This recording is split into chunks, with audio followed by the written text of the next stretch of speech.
بيبدأ الفيلم بأبو بورا صاحب محل الكتب اللي جايله جواب لبنته بورا اللي عايشة في سول من واحد اسمه جوزيف، وبيتصل بيها يزعق لها يقول لها ايه ده يا بت، هو انت حبيتي واحد اجنبي ولا ايه؟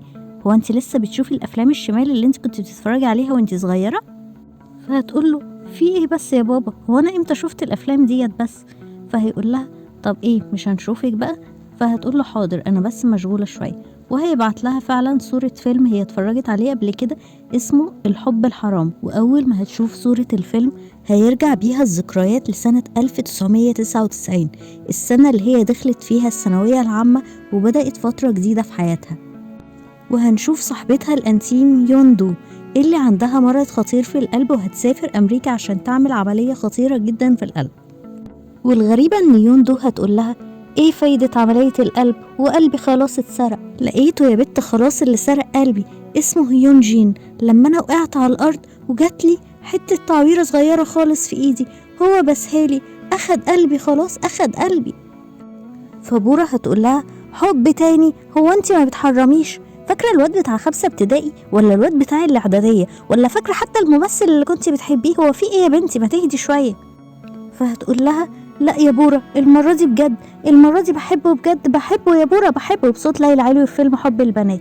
وبورا من كتر حبها في صاحبتها الانتيم قررت انها تساعدها فعلا، لان الولد ده داخل معاهم نفس المدرسة المشتركة بتاعتهم، بس للأسف طبعا صاحبتها هتسافر لأمريكا عشان تعمل العملية، فهتعمل لها موقع على النت، والموقع دوت هتشاركها بكل حاجة بتحصل في المدرسة، وكل حاجة عن الولد دوت هتحصل في المدرسة هتبعتها لها وهي تشوفها من هناك. وهتسافر يوندو أمريكا، وبورا هتلبس هدومها وهتجهز للمدرسة وهتروح تركب الأتوبيس. وطبعا المفاجأة هتقابل مين؟ تقابل في الأتوبيس هيون جين، الولد اللي يوندو قالت لها على اسمه واللي قالت لها انه أخد قلبها يا بورا، أخد قلبها.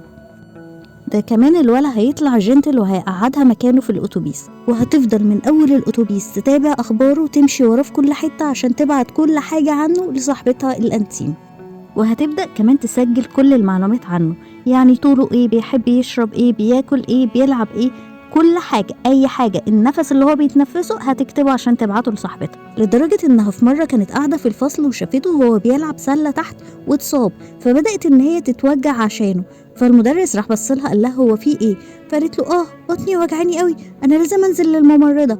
وطلع طبعا علشان هو كان نازل للممرضة فهي كمان عايزة تنزل عشان تتابعه هناك. وهتروح فعلا وراه وهتسمعه وهو بيتكلم مع اصحابه انه عايز ينضم لنادي الاذاعه بتاع المدرسه، فهتقرر ان هي كمان تنضم لنادي الاذاعه. وفي اختبارات النادي هتأدي اداء فظيع جدا في التايكوندو، مش عارفه الصراحه ايه علاقته هناك بالاذاعه، لدرجه انه لما هينادي اسمه هيون جين على المسرح هيطلع ويقول لهم انا متنازل عن اني ادخل لنادي الاذاعه علشان الناس المتميزه اللي زي بورا هم اللي يكملوا.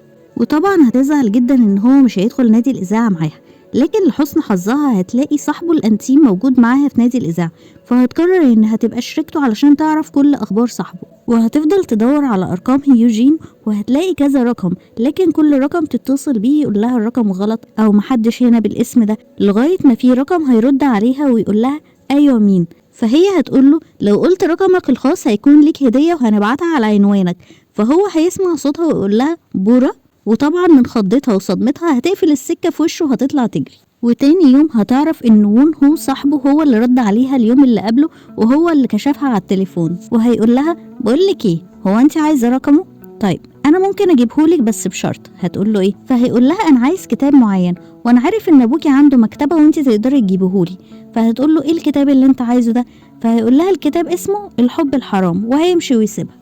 وفعلا تاني يوم هتجيب له الكتاب معاها المدرسة، بس لسوء حظها الكتاب ده بيكون مسموح للي فوق 18 سنة بس، وفي المدرسة هتتقفش بالكتاب في الشنطة وهتتذنب قدام العيال كلها وهي رافعة الكتاب لفوق، وهو هيعدي عليها وهياخد من ايديها الكتاب وهيمشي ويسيبها متذنبة زي ما هي كده. وفي نفس اليوم بالليل هيجيب لها صاحبه لمكتبة ابوها وهيقول لها بقولك ايه، هو مش الاعضاء هنا بياخدوا خصم؟ ما تاخدي اسم صاحبي وتسجلي رقم علشان يبقى من الاعضاء عندكم ويعملوا له خصم كويس. وطبعا وبسرعة جدا هتسجل رقمه عشان تبعته لصاحبتها العيانة.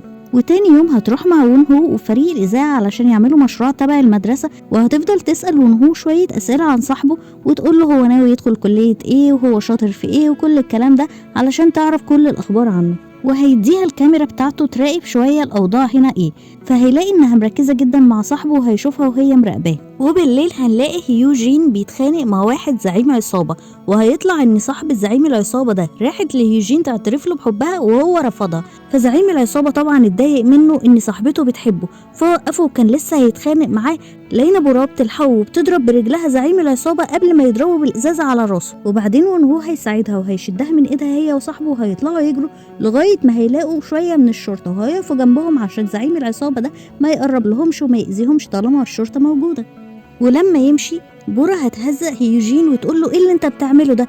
انت عارف ان دوت زعيم عصابة بارادايس، انت ازاي تقف قصاده؟ بس وهي بتتكلم هيلاحظوا ان رجلها اتعورت من الازازة اللي هي ضربتها. ولما تطلع من المستشفى ابوها يقول لها يعني انا معلمك التايكوندو عشان تدافع عن نفسك تروحي تتخانقيني مع الرجالة؟ طب مين كده هيتجوزك يا ستي؟ مين هيحبك وانت بتتخانقي مع الرجالة في الشارع كده؟ وهي هتقول له اسكت انت، ده انت متعرفش الرجالة هيموتوا عليا اصلا، بس انا اللي مطنشاها. وتاني يوم هيوجين هياخدها مطعم عشان يقول لها ان هو معجب بيها وانه عايز يخرج معاها في ديتس، بس هي طبعا هترفض وهتقول له ولا ده انت لو اخر راجل في الدنيا يالا انا هبص لك انت، انا ده انت بص انسى. ولما هيتمسك بالموضوع هتفضل تعيب في نفسها وتقول له ده انا ريحتي وحشه وما بستحمش وشعري معفن، بص فكك مني.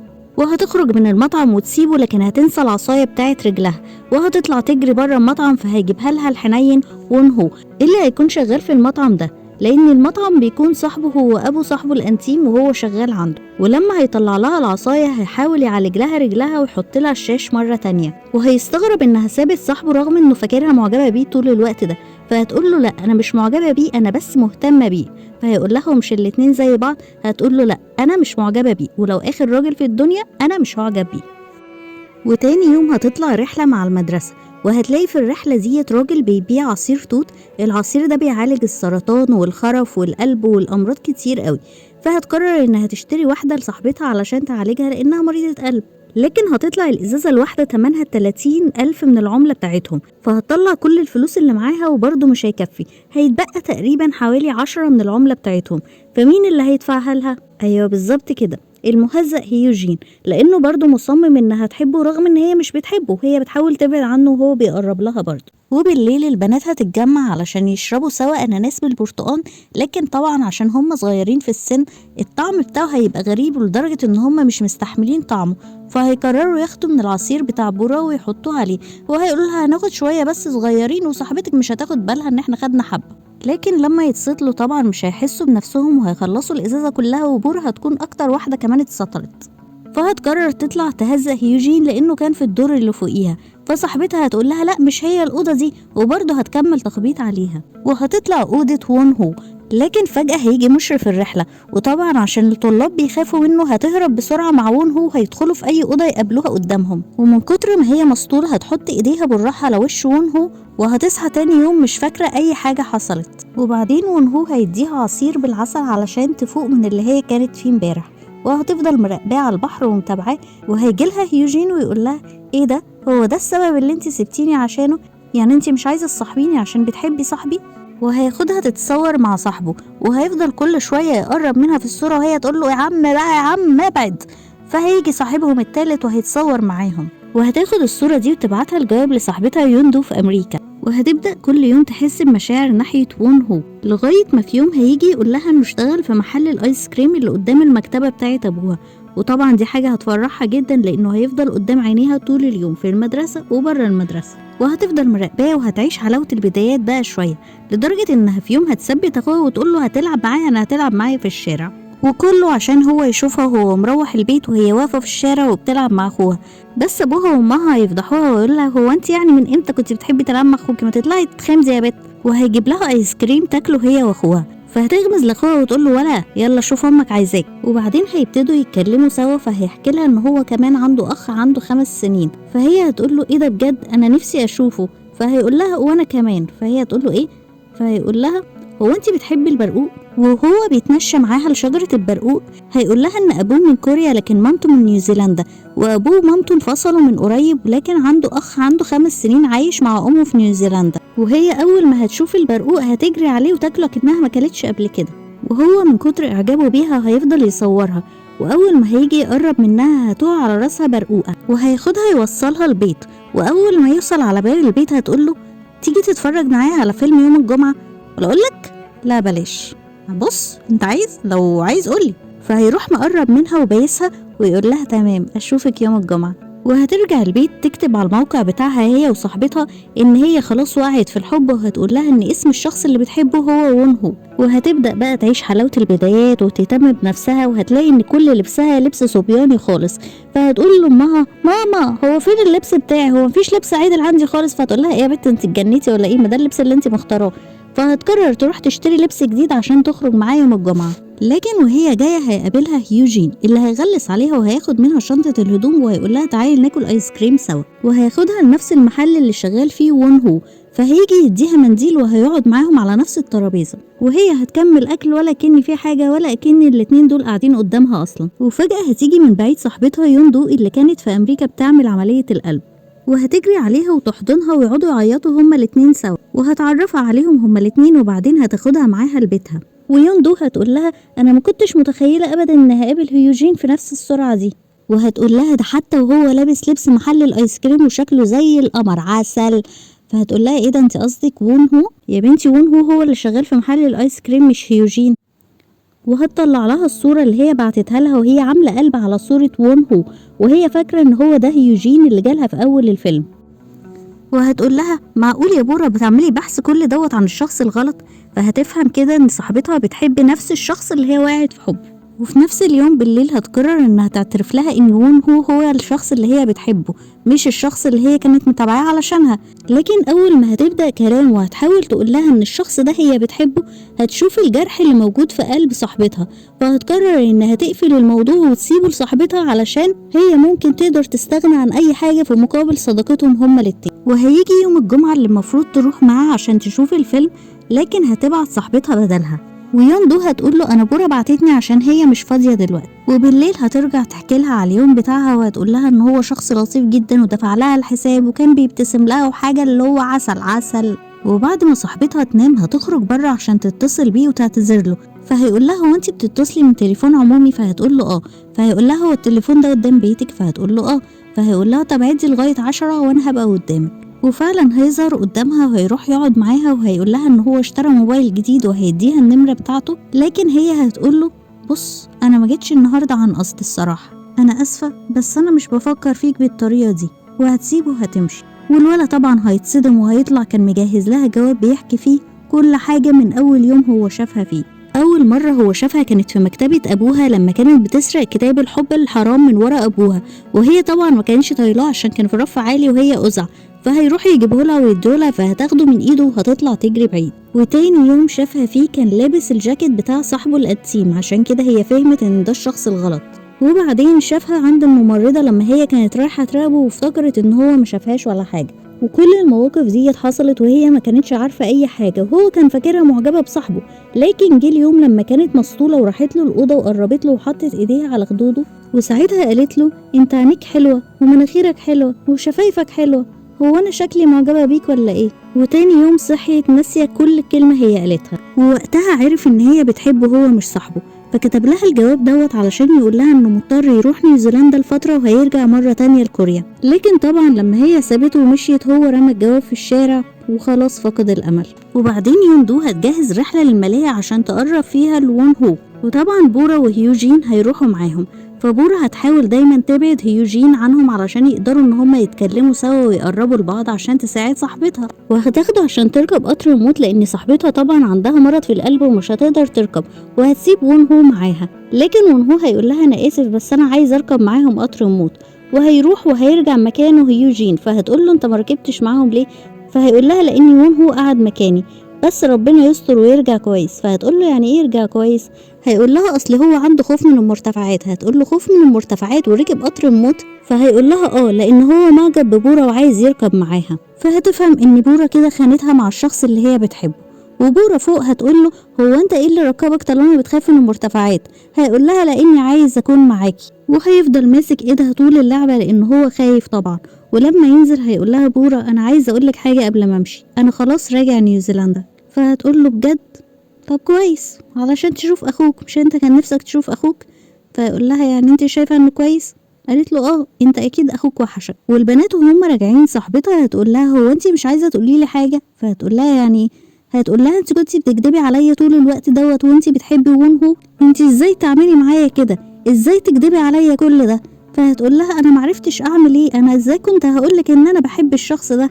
فهتقول لها انت ليه بتعامليني على اني مريضه مش صاحبتك، انا كنت مستعده اني اضحي بيه علشانك وعلشان صداقتنا. وتاني يوم يوندو هتروح المدرسه وهتروح تعترف لوون هو ان هي كانت معجبه بيه، لكن بورا كمان معجبه بيه، وهتقول له ان بورا مستعده انها تعمل اي حاجه علشانها، وان هي ممكن تضحي باي حاجه هي بتحبها علشان تساعدها علشان هي مريضه قلب، لدرجه ان هي بتحب الاكل جدا مثلا، وممكن انها تاكل بيتزتين لوحدها، لكن لو صاحبتها نفسها في البيتزا ممكن انها تاكل قطعتين وهتسيب كل البيتزتين علشان صاحبتها، حتى لو فضلت متنحه للاكل وصاحبتها بتاكل. وهتحكي له ان هم صغيرين لما هي اغمى عليها وكان عندها 12 سنة، بورا شالتها على ظهرها طول السكة علشان تساعدها، وبورا هترجع البيت هتلاقي اخوها حاصل له مشكلة وهياخدوه للمستشفى، وفي نفس الوقت وهو هيروح قدام بيتها وهيقف قدام المكتبة علشان يقابلها، لان ده اليوم الاخير اللي هو قاعد فيه في كوريا قبل ما يروح لنيوزيلندا، وهيفضل مستنيها طول الليل، لكن طبعا هي مش هترجع.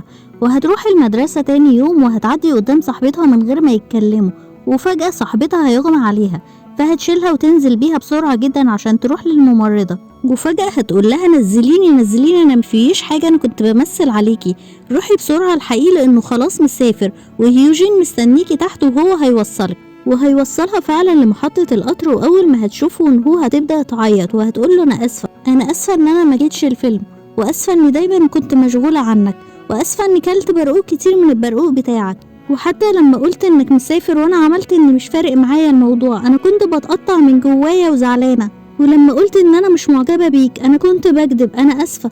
فهو هيضحك عليها، فهتقول له انت بتضحك على ايه؟ فهيقول لها طب ما تقولي انك بتحبيني، طيب ما تقولي فيها ايه؟ فهتقول له كده قدام الناس؟ لا مش هينفع. فهيقول لها انا معجب بيكي يا بورا، فهتقول له وانا كمان. فهيقول لها ايه؟ مش سامعك، انت قلتي حاجة؟ فهتقول له انا معجبة بيك. فهيقول لها ايه؟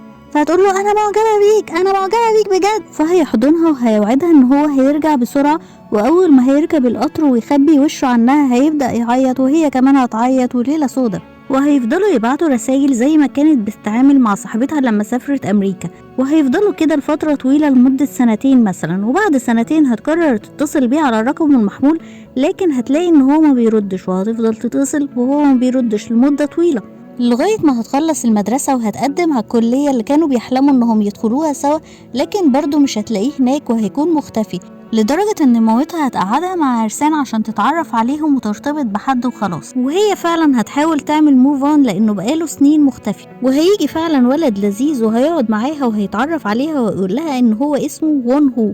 فطبعا اول ما هتسمع اسمه هتنهار وهتبدأ ان هي تعيط، لدرجة ان الولد من كتر صدمته هيفضل يعتذر للناس ويقول لهم والله ما عملت لها حاجة يا جماعة، والله ما قربت لها، هي بتعيط مع نفسها. وهتروح تتصل تاني على نفس الرقم بتاعه، وطبعا برضو مش هيرد، فهتقول انا كده هنساك وخلاص مش هعرفك تاني للأبد، وهتفضل تعيط وتمشي في الشارع معيطة. وهتعدي سنين كتير وهنلاقي ان هي شافت الرسالة بتاعت جوزيف اللي ابوها قالها عليها في اول الفيلم، وهتلاقي فيها دعوة لمعرض فني، وهتفضل تتمشى في المعرض وهتدخل في مكان هتلاقي ان فيه شجرة برقوق بتظهر قدامها على لوحة من اللوح، لكن هتبص في جنب اللوحة هتلاقي ان مكتوب عليها في ذكرى وون هو، وهيظهر شاب صغير هيجي يكلمها وهيطلع هو ده جوزيف، وهيطلع هو اخو وون هو الصغير، وهيقول لها ان وون هو مات بقاله سنين كتير من سنة 2001 تقريبا، يعني كان عنده 24 سنة، وهيقول لها انه ما كانش بيحبها خالص وهو صغير، لان اخوه كان دايما بيقول له انه هيرجع كوريا وهيسيبه علشان بورا، لكن اخوه مات صغير، وبعد ما مات لقى شريط كان عامله علشان بورا، فقرر ان هو يتواصل معاها ويديها الشريط ده، وهترجع تتفرج على الشريط اللي سابهولها وون هو، وهتلاقي انه كان بيحبها جدا وكان بيصورها في كل مكان، حتى لما كانت بتعمل حركات هبلة او حتى كمان لو نايمة. وفي اخر الفيديو كان بيظهر لها وبيقول لها انه خلاص هانت وهيرجع لكوريا وهيقابلها لانه نفسه جدا انه يشوفها، وبيخلص الفيلم عند كده. والدرس المستفاد بقى من النكد ده كله ان احيانا الحياة بتقف عند ناس فعلا، بس لو الناس دي تستاهل، لو الناس دي حباك ومصممة انها تكمل عشانك، بس الظروف كانت اقوى منهم لدرجة الموت مثلا،